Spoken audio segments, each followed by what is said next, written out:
Vadodara ST વિભાગની લાલિયાવાડી સામે આવી છે। કોર્પોરેશને મકરપુરા એસટી ડેપો સીલ કર્યું છે। કરોડો રૂપિયાનો વેરો બાકી હોવાનું સામે આવ્યું છે। તો 1.9 કરોડનો મિલકત વેરો બાકી હોવાના કારણે પાલિકાએ ડેપો સીલ કર્યું છે, જેના કારણે વડોદરાના મુસાફરોને ભારે પરેશાની વેઠવાનો વારો આવ્યો છે। તો સરકારી વિભાગને જ વેરો ભરવામાં આનાકાની સામે આવતા મુસાફરોમાં ભારે રોષ વ્યક્ત કરતા કહ્યું કે એસટી વિભાગની લાપરવાહીના કારણે તકલીફ પડી રહી છે। અહીંયા હું જોઉં છું કોઈ પણ જગ્યાએ કોઈ કેબિન બધી બંધ છે। મને તકલીફ એ પડી કે કોઈ જવાબ આપવા માટે કોઈ છે જ નહીં, ના કોઈ પૂછપરછની બારી છે। બંને બાજુ એક જ સરકાર છે, ગુજરાત સરકાર। તો આવી રીતે સીલ ના વાગવા જોઈએ।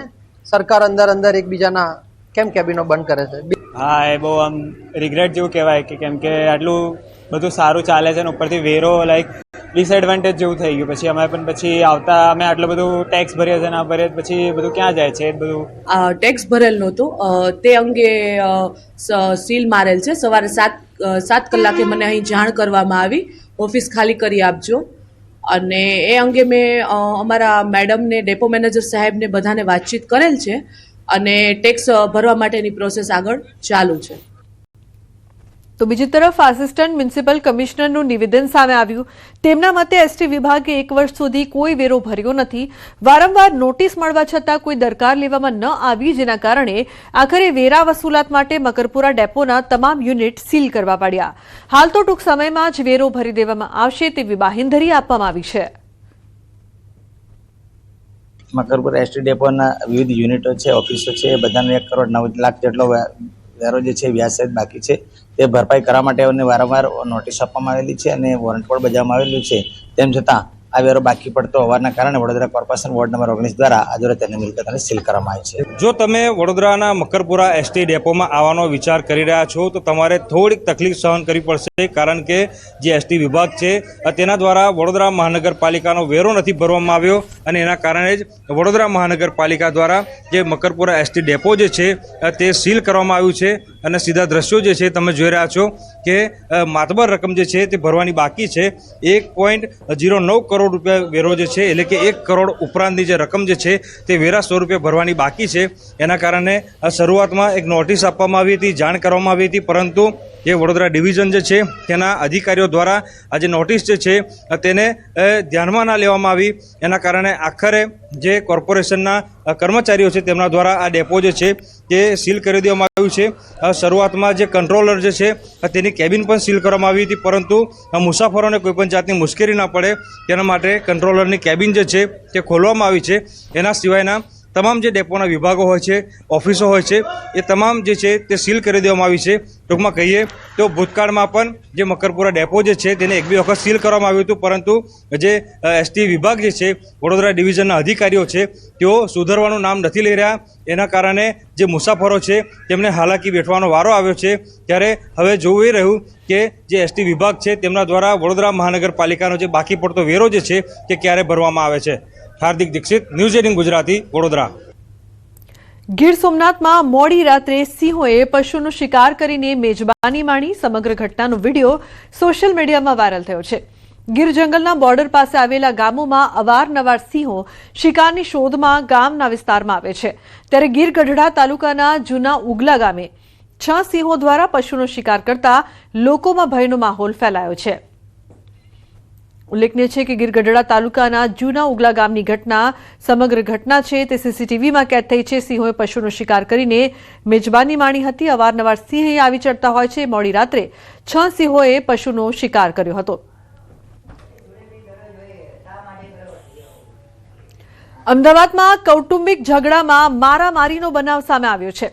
દાણી લીમડામાં છૂટા હાથની મારામારી સીસીટીવીમાં કેદ થઈ છે। મહિલાઓ વચ્ચે થઈ હતી છૂટા હાથની મારામારી। બનાવ બાદ દાણી લીમડા પોલીસે કાર્યવાહી કરી છે। મારામારી મામલે 4 આરોપીની અટકાયત કરવામાં આવી છે। સમગ્ર ઘટનાના સીસીટીવી સામે આવ્યા છે। તો દાણી લીમડા પોલીસે વધુ તપાસ શરૂ કરી છે। અન્ય સમાચાર, રાજકોટથી ગેરકાયદે દબાણ પર બુલડોઝર ફરી વળ્યું છે। લક્ષ્મીનગર અંડરપાસમાં ડિમોલેશનની કામગીરી, તંત્રએ ઝૂંપડાઓને દૂર કરવાની કામગીરી હાથ ધરી છે। ડિમોલેશન દરમિયાન ઝૂંપડામાં આગ લાગી, ફાયર વિભાગે આગ પર કાબુ મેળવ્યો। તો અગાઉ નોટિસ આપ્યા બાદ તંત્રએ કામગીરી કરી. તંત્રની કામગીરી સામે સ્થાનિકોમાં રોષ પ્રવર્ત્યો છે.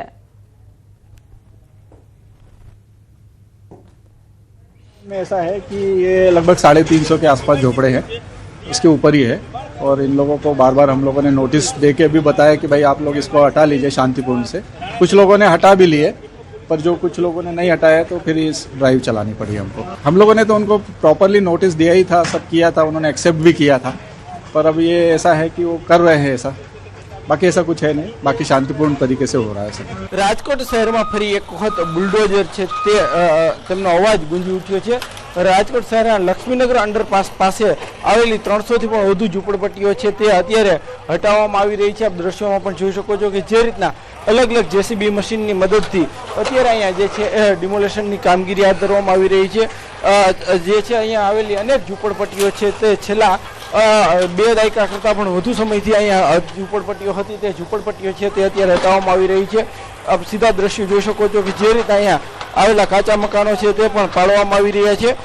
જંગલેશ્વર બાદ જે છે ફરી એક વખત રાજકોટ શહેરમાં જે છે એ ડિમોલેશનની કામગીરી છે તે હાથ ધરવામાં આવી રહી છે. ખાસ કરીને રેલવે પોલીસ છે, સ્થાનિક પોલીસની મદદથી જે છે અત્યારે અહીંયા ચુસ્ત બંદોબસ્ત પણ ગોઠવવામાં આવ્યો છે. આશરે 300 કરતાં પણ વધુ પોલીસ જવાનો છે તે અત્યારે અહીંયા બંદોબસ્તમાં છે. મહિલા પોલીસ સહિતના અલગ અલગ પોલીસ છે તે પણ અત્યારે ચુસ્ત સુરક્ષા વ્યવસ્થામાં અહીંયા ગોઠવાઈ ગયા છે. ખાસ કરીને રાજકોટનો આ લક્ષ્મીનગર અંડરપાસ વિસ્તાર છે અને અહીંયા જે છે એ છેલ્લા ઘણા વર્ષોથી આ ઝૂંપડપટ્ટી વિસ્તાર આવેલો હતો. અત્યારે જે છે એ તંત્ર દ્વારા ગઈકાલ રાતથી જ સ્થાનિક લોકોને સમજાવવાનો પ્રયાસ કરવામાં આવ્યો હતો. અનેક લોકોએ સ્વેચ્છાએ પોતાના જે છે એ ઝૂંપડાઓ પણ ખાલી કરી દીધા હતા. હવે ત્યારબાદ છે અત્યારે ડિમોલેશનની કામગીરી છે તે જે છે એ ચાલી રહી છે. ખાસ કરીને જે રાજકોટ જે ભક્તિનગર રેલવે સ્ટેશન છે તેની નજીકનો વિસ્તાર છે અને આસપાસમાં પણ મોટી જે ઝૂંપડપટ્ટીઓ આવેલી હતી આ તમામ ઝૂંપડપટ્ટીઓ હટાવવાની કામગીરી છે અત્યારે તંત્ર દ્વારા હાથ ધરવામાં આવી રહી છે. હાર્દિક જોશી, ન્યૂઝ 18 ગુજરાતી, રાજકોટ.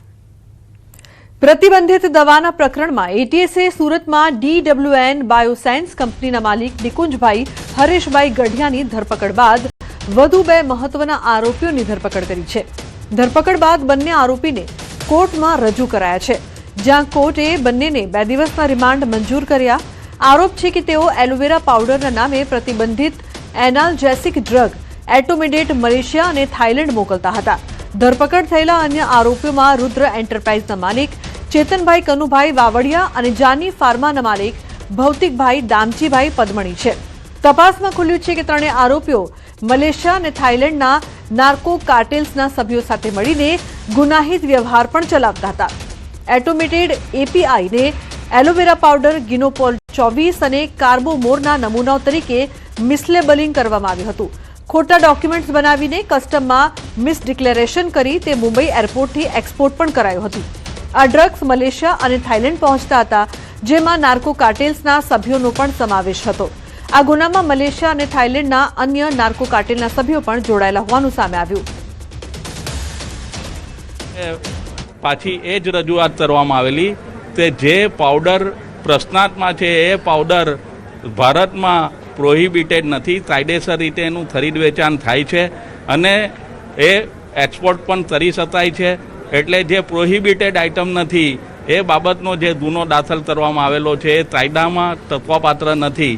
અમારા તરફે પાછી એ જ રજૂઆત કરવામાં આવેલી કે જે પાવડર પ્રશ્નાર્થમાં છે એ પાવડર ભારતમાં પ્રોહિબિટેડ નથી, કાયદેસર રીતે એનું ખરીદ વેચાણ થાય છે અને એ એક્સપોર્ટ પણ કરી શકાય છે. એટલે જે પ્રોહિબિટેડ આઇટમ નથી એ બાબતનો જે ગુનો દાખલ કરવામાં આવેલો છે એ કાયદામાં તત્વપાત્ર નથી.